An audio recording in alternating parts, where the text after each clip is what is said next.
Welcome to this week's favourite Sunday sermon. What a week! Absolutely extraordinary. It's hard to know whether to laugh or cry or just give up. But actually something remarkable has happened this week. Yes, the lefties who don't like it if you have a different opinion from their establishment globalist consensus, they've exposed themselves in their full dictatorial glory in none other than Brussels, the home of the European Union. Yes, this week was when there was a conference by some people who had right of centre political views that some might call conservative views. And there was this big conference. People like Suella Braverman was invited. People like Miriam Cates, Nigel Farage was invited, and various others. But oh no, their views were unacceptable on things like conservatism, on things like free speech, on things like protecting children from the wokery of gender ideology, and therefore the whole conference must be shut down.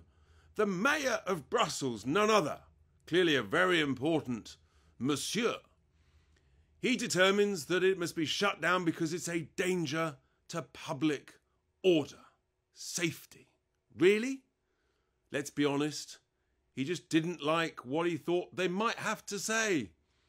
And so here we are, in the epicentre of the European Union. They sent dozens of police along to shut down this conference, this debating chamber. And that was after they'd already shut down the first venue a few days before. That got moved to a second venue. That was shut down the night before. And so they had to resort to a third venue where a very brave gentleman owner allowed them to have this conference.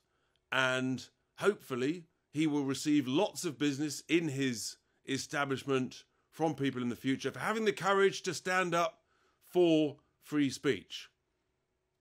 But these lefties, they've absolutely shown their true colours. And whilst it's horrific on the one hand to see free speech being shut down like this, on the other hand, it's a massive, massive wake-up call to all of us. This is what dictators do. This is what people who don't like debate, unless you agree with them, it's what they do. It's what snowflakes do. Yes, it's unreal. But it's here, now, in 2024. And this just a week after they've done a similar thing in Scotland. Yes, should you have the temerity to have a view that might offend someone, even in your own home, then it's a hate crime that can be reported to the police Scotland. And they've had, I think, last count, some 10,000 reports in the first couple of weeks or so. Another massive assault. An absolute brutal assault on freedom of expression, freedom of speech, and indeed the right to offend. It's closing in on us. So whilst you could sort of semi-laugh at what was going on in Scotland, because it's come from none other than Humza Useless himself, but actually, I think we're seeing this is not a laughing matter. This is serious. But now we know what they're up to, and it's completely and utterly outrageous. We've got to stand up to it, we've got to talk about it, we've got to battle against it, we've got to tell all the elected representatives, this stuff stops, no further. We've got to push it back to the sea and beyond. We don't want that. We want freedom of expression, but we can do it in a lawful way, just like the right to protest. It's an important right, but it doesn't give you the right to incite hatred or violence or racism like anti-Semitism. That is the difference. It was an amusing sight, I have to say, Nigel Farage being on the stage, talk about the police who were literally trying to get in to take the microphone off him. You couldn't make it up. I mean, the media, just an absolute bonanza for them. So hopefully it's a blessing in disguise, but it's a serious, serious wake-up call. In other news, of course, this week, we've seen that once again, the so-called experts that tell us what we must do and what we must think with regard, for example, to gender ideology. Yes, and you have to accept their way. They know best. All these people at these gender transformational clinics at the NHS. Well, it turns out when actually you have a proper review of what's going on, you shine a light on the horrors that was going on at this GIDS clinic that we were all funding.